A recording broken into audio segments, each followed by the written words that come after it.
c'est parti pour cet avis sur le 4e épisode de la nouvelle saison de Doctor Who, qui sera un épisode centré sur le personnage de Ruby. C'est parti. L'épisode commence avec le Docteur et Belinda qui se retrouvent à Londres le jour du Nouvel An en 2007 pour refaire des relevés avec l'indicateur. En 2007, ils rencontrent un jeune garçon qui s'appelle Conrad et à qui le docteur donne une petite pièce. Et quand Conrad racontait à sa mère qu'il a vu le docteur et le TARDIS apparaître et disparaître, sa mère ne veut pas le croire. On fait un saut dans le temps et on retrouve du coup Conrad qui est en train pour un podcast d'interviewer Ruby sur ses voyages avec le docteur. A noter que au générique d'intro est rajouté le nom de Millie Gibson, donc l'actrice de Ruby, à ceux de Ncuti Gatwa et Varada Sethu. On reprend donc en 2024, un an avant l'interview de Ruby. À l'époque où Ruby voyageait encore avec le docteur, Conrad revoit le TARDIS et décide de suivre des rugissements de monstres dans un immeuble abandonné où il se fait marquer entre guillemets par le monstre et ce monstre est vite fait battu par le docteur et Ruby qui repartent. Et au moment où ils repartent, on apprend que cette aventure-là a lieu le même jour que l'épisode 2 de la saison précédente quand ils étaient avec les Beatles. Donc ce serait une aventure qui a eu lieu entre l'épisode 2 et l'épisode 3 de la saison 1. Par la suite, en 2025, donc de nos jours, Ruby et Conrad se rapprochent, une romance commence à naître entre eux, et Ruby lui parle du coup du monstre qu'il a vu l'année précédente, qui est un Shriek, je crois que c'était comme ça, qui est une espèce de monstre interdimensionnel qui sort une fois par an de sa dimension pour manger quelqu'un. Et quand tu es marqué, il va revenir, tous les ans quand il va revenir, il va te suivre pour essayer de s'en prendre à toi. On revoit la famille de Ruby, que ce soit sa mère biologique ou même sa grand-mère, ce qui rajoute une certaine dynamique aussi bien comique qu'un peu plus triste, plus dans l'épisode quand Ruby sera triste. Et on voit vraiment que la mère biologique de Ruby, qui s'appelle Louise, si je ne dis pas de bêtises, s'est vraiment rapprochée de la famille adoptive de Ruby. Elle décide d'appeler Kate, Kate la chef de l'unité, et lui demande de l'aide, lui demande son avis, et Kate dit que normalement tout va bien. Aussi préciser que le personnage de Mel, qui est une ancienne compagne du docteur qui bosse pour Unit, est parti pour Sydney parce qu'apparemment il y a un problème à Sydney. Donc je pense que ça a plus un lien avec le spin-off qu'ils sont en train de préparer sur Unit. Je pense pas qu'on en réentende parler dans la série principale. Et on voit vraiment qu'il y a une espèce de relation de confiance qui s'est instaurée depuis la saison précédente entre Kate et Ruby. Et je crois que la relation entre Kate et Ruby est plus intéressante que la relation entre Ruby et le docteur. Mais bon, ça c'est connu. Et de retour dans le bar, Ruby décide de se confier à Conrad et de lui avouer qu'elle vit une période de stress post-traumatique et que le retour de ses aventures,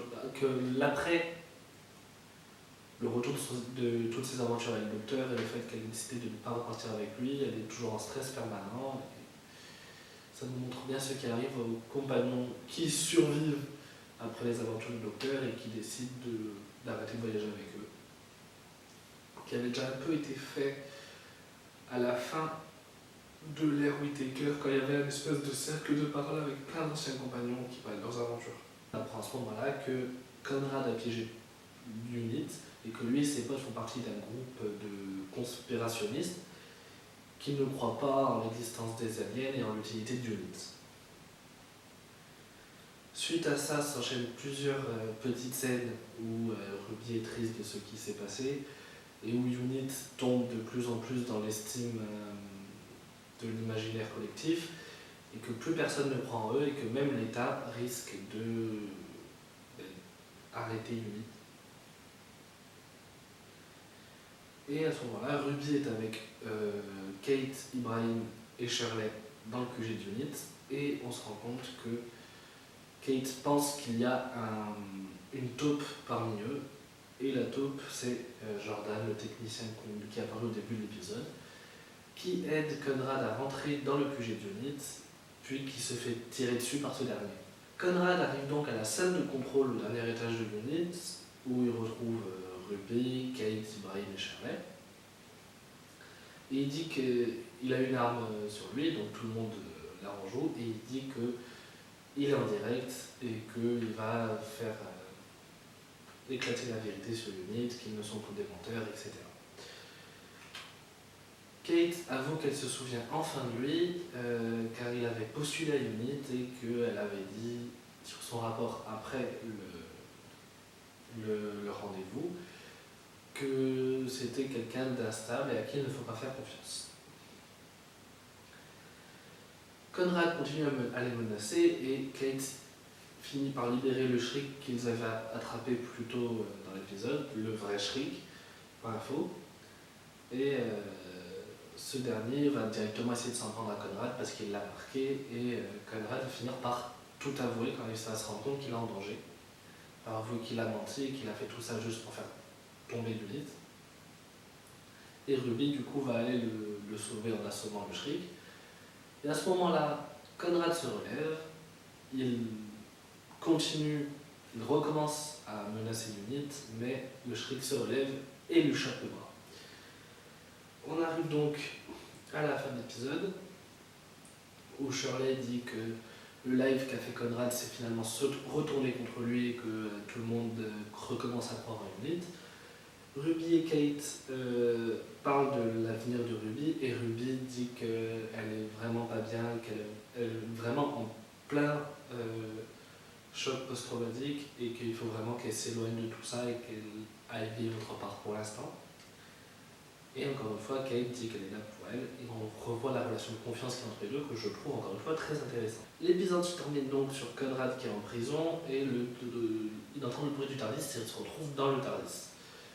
Et il se retrouve face au docteur, qui lui remet les pendules à l'heure, qui lui dit ses quatre vérités, et qui dit qu'il est venu pour aider Ruby parce qu'il s'en est pris à son ami. Mais à ce moment-là, on apprend que ce docteur-là n'est pas le même docteur qu'on a vu au début de l'épisode, mais qui est un docteur plutôt dans la temporalité, qui est entre la saison 1 et la saison 2, donc avant qu'il découvre l'existence de Belinda, parce que c'est Conrad qui lui parle de Belinda. C'est pour ça que le docteur connaissait déjà Belinda au début de l'épisode 1. Finalement, le docteur part en remettant Conrad en prison, et à ce moment-là, quelqu'un arrive avec les clés de sa cellule, et c'est Madame Flood qui se présente comme celle qui tire les ficelles et décide de le libérer. Du coup, cet épisode, je l'ai trouvé très intéressant. C'est un épisode où le docteur n'apparaît quasiment pas, il n'a que deux scènes, une au début, une à la fin, et on se penche vraiment sur Ruby et Unit.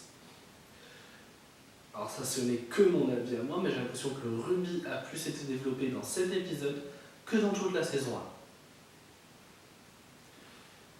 La relation Kate et Ruby, je la trouve hyper intéressante. Le monstre de la semaine, le monstre de l'épisode du coup, qui est en soi pas la grosse menace de l'épisode, mais qui avait quand même une menace qui est, je trouve, très intéressante, très cool, même si au final on n'en a pas trop parlé. Il n'a été utile que à bouffer le bras de cette personne horrible qu'est Conrad, pour garder des mots gentils. Conrad qui est une horreur, une enflure, une personne exécrable.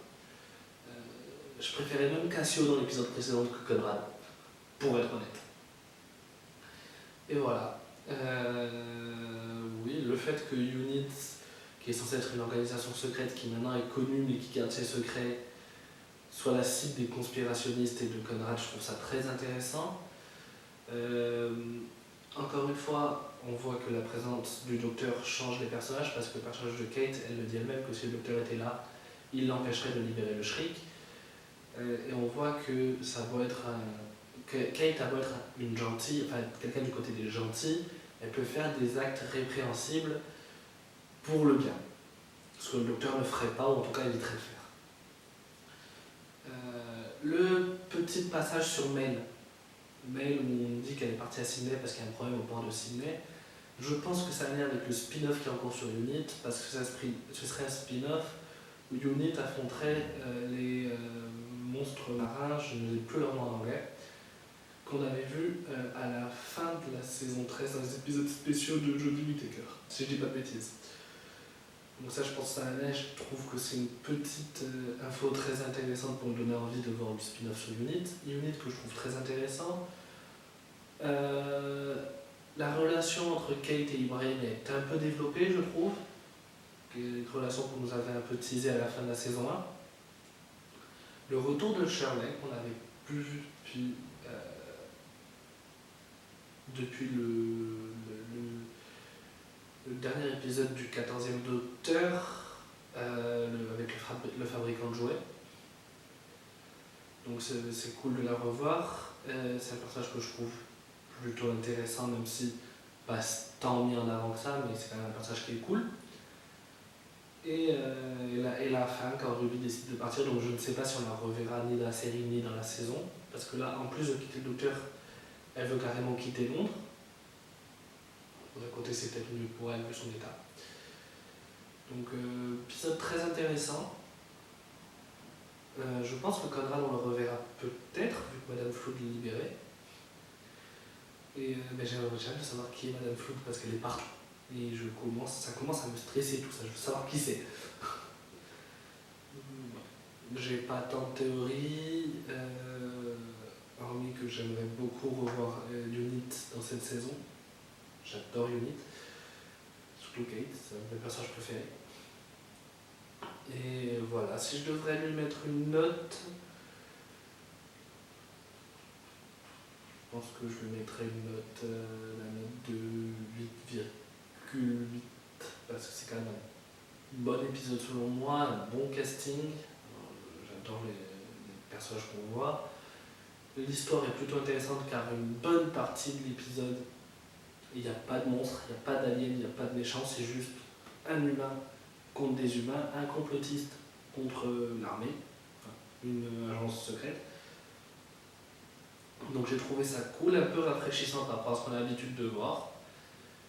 Et voilà, donc je lui mettrai une note de 8,8 et ça mettrait du coup